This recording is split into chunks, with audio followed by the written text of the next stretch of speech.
Cette grande nouvelle pour la Côte d'Ivoire, la ville historique de Grand Bassam inscrite au patrimoine mondial de l'UNESCO. La bonne nouvelle est tombée en fin de semaine dernière à Saint-Pétersbourg. Le ministre de la Culture, qui a défendu le dossier à notre invité, l'a regagné à Abidjan ce soir même. Il a tenu à être là pour vous confirmer cette excellente nouvelle. Bonsoir, Monsieur le ministre. Bonsoir, Madame. Merci d'avoir accepté de venir en parler. Allons tout de suite avec Victorine et Yao Yoboué à la découverte des différents sites du quartier France de Grand Bassam, devenu patrimoine mondial de l'UNESCO. Pour ceux qui ne connaissent pas Grand Bassam, la vieille ville où le quartier France part du pont de Grand Bassam à la mer. Au temps où Grand Bassam était encore la capitale de la Côte d'Ivoire, le quartier France était le plateau, centre des affaires d'aujourd'hui. C'est donc tout ce pan de l'histoire du pays que l'UNESCO veut aider la Côte d'Ivoire à préserver en classant le quartier France au patrimoine mondial. Le bâtiment qui est derrière moi, c'est le premier tribunal de l'époque coloniale. Le premier tribunal de la Côte d'Ivoire. C'est au sein de ce tribunal-là que les hommes politiques en 1946 avaient été condamnés et jetés en prison. La prison est à quelques mètres d'ici. Et c'est à la suite de cela que nos mamans, les femmes ivoiriennes, avaient marché. La marche historique des femmes en Côte d'Ivoire.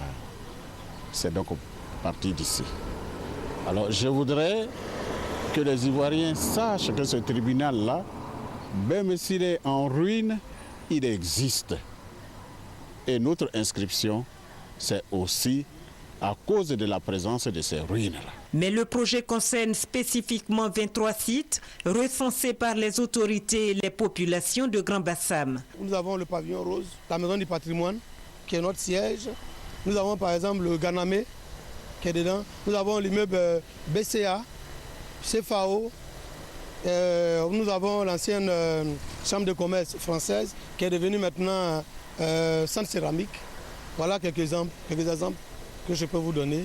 Cela n'empêche pas la réhabilitation et l'entretien de toute la commune de Grand Bassam qui abrite ces joyaux du monde, ce que sont désormais ces 23 sites. Voilà, Monsieur le ministre, quelles impressions en tant que ministre de la Culture et de la Francophonie, sous lequel l'inscription du premier site culturel ivoirien, inscription tant recherchée depuis des années, est finalement obtenue? C'est une expression de joie, mais aussi de reconnaissance à une équipe, l'équipe technique qui a conduit ces travaux. Mais il faut dire que le travail qui a abouti est un long cheminement. Et je me dois de rendre hommage à mes prédécesseurs, principalement au ministre Bernard Dadié, qui a commencé cette opération en 1977, qui, sous la ministre Henri Diabaté, a pris un grand envol, puisque c'est en 1991, sous Mme Diabaté, que ces monuments ont été classés pour la première fois sur la liste du patrimoine mondial, plutôt national. Et le classement de ces sites donne donc le départ à cette inscription que nous venons d'obtenir aujourd'hui, un cheminement de 35 ans. C'est donc un travail de longue haleine, un travail d'équipe qui a commencé sur le président Houphouët-Boigny et qui voit son aboutissement sur le président Alassane Ouattara.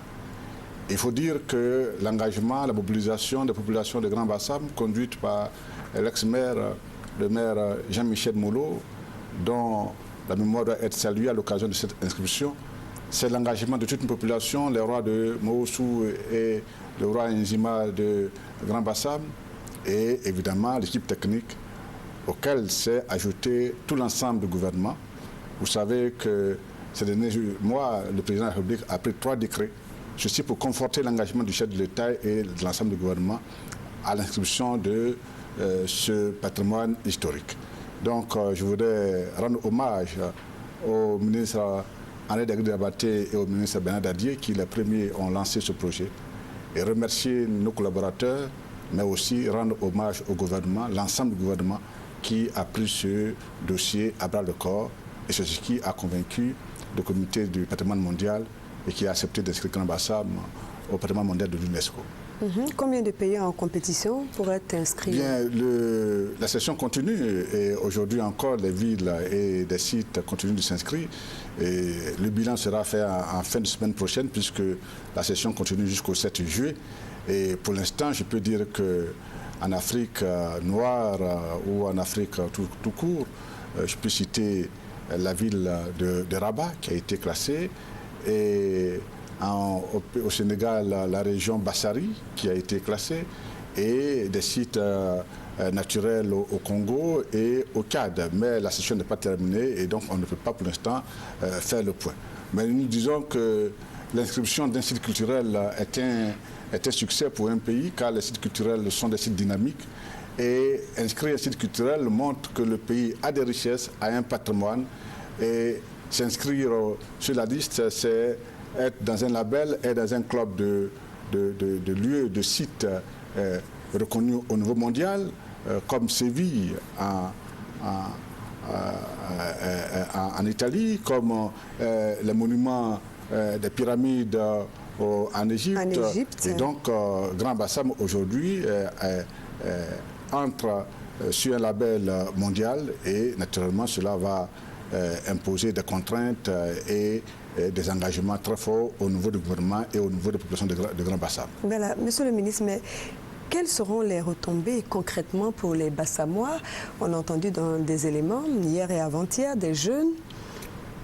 Oui, les retombées sont nombreuses. D'abord, il y a la reconnaissance au niveau mondial qui rehausse l'image d'un pays.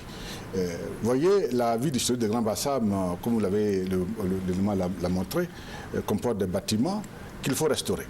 Oui. Et la restauration de ces bâtiments va donner une autre image à Grand Bassam. Et il y a surtout le fait que certains opérateurs économiques, certains opérateurs touristiques vont totalement inscrire Grand Bassam sur la liste des tours opérateurs. Et donc, Grand Bassam va être connu sur le plan mondial comme une destination, comme un lieu. Dans le temps passé, il y avait les 7 merveilles du monde qu'il fallait visiter pour avoir la joie d'avoir connu le monde. Et aujourd'hui, l'inscription au patrimoine mondial de l'UNESCO vous donne, disons, une vision, une visibilité sur le monde et il y aura effectivement des retombées économiques et touristiques. Évidemment, pour cela, il faut restaurer les bâtiments, il faut entretenir la ville, il faut faire en sorte qu'avec des opérateurs hôteliers, nous puissions transformer certains de ces bâtiments en hôtels et évidemment, il y a des sites touristiques, le pont de la Victoire, mais il n'y a pas que la ville historique de Grand Bassam. Il y a le village Injima, il y a la forêt sacrée de Grand Bassam. Donc il y a un parcours historique qu'il faut montrer aux visiteurs. Il y a la Bissa. Il y a la Bissa, bien sûr. Et donc c'est tout cela qui donne de la valeur à cette ville. Et donc il nous appartiendra avec les structures qui ont été mises en place avec la population de Grand Bassam, avec la mairie de Grand Bassam, de valoriser ce patrimoine, de faire en sorte qu'il puisse profiter aux populations et à la Côte d'Ivoire. Mais est-ce que des dispositions sont déjà prévues pour entretenir ce site? Vous avez parlé de restauration. Comment cela va se faire? Et bien sûr que l'inscription lance le démarrage de tous les travaux à faire et évidemment l'État de Côte d'Ivoire a sa part à prendre. Nous avons, avant l'inscription de la ville de Grand Bassam, signé une convention avec l'Association internationale des maires francophones qui apporte son soutien à la restauration de ce bâtiment que le préfet a montré tout à l'heure, l'ancien palais de justice de Grand Bassam, qui était le plus grand palais de justice de l'Afrique coloniale française. C'était le plus important, le plus grand. Donc, les maires francophones se sont déjà engagés à apporter leur soutien à la restauration de ce bâtiment. Nous ferons aussi des conventions, des partenariats avec d'autres structures, des entreprises nationales, avec le ministère du Tourisme. Il faut identifier les opérateurs touristiques qui sont intéressés par la restauration de ces bâtiments pour leur transformation en hôtel. Donc, l'inscription nous permet d'avoir plus de possibilités pour mobiliser des ressources et des moyens pour restaurer tout le quartier colonial et donner au village d'Izima également toute sa force et sa présence dans le dispositif de valorisation de ce patrimoine mondial. D'accord. Monsieur le ministre, un appel aux Ivoiriens, les sensibiliser à maintenir le site propre. Évidemment, c'est pour cela que dans le comité de gestion, nous avons plusieurs structures et ministères, dont le ministère de l'Environnement.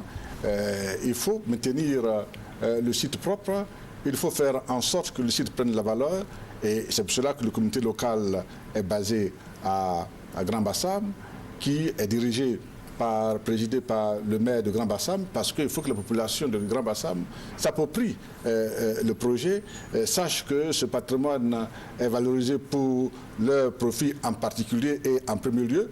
Donc c'est à eux en premier de veiller à la propriété et à l'intégrité du bien. Donc c'est un processus et il ne fait que commencer. Et nous pensons que les populations qui ont déjà montré leur engagement et leur mobilisation vont prendre en main et faire en sorte que cette confiance que l'UNESCO place à la Côte d'Ivoire ne soit pas déçue. Merci beaucoup, Monsieur le Ministre. Merci spontanément d'avoir accepté notre invitation juste à votre descente d'avion. Je tiens à le rappeler. Merci encore pour nous annoncer cette bonne nouvelle. La ville historique de Grand Bassam est inscrite au patrimoine mondial de l'UNESCO.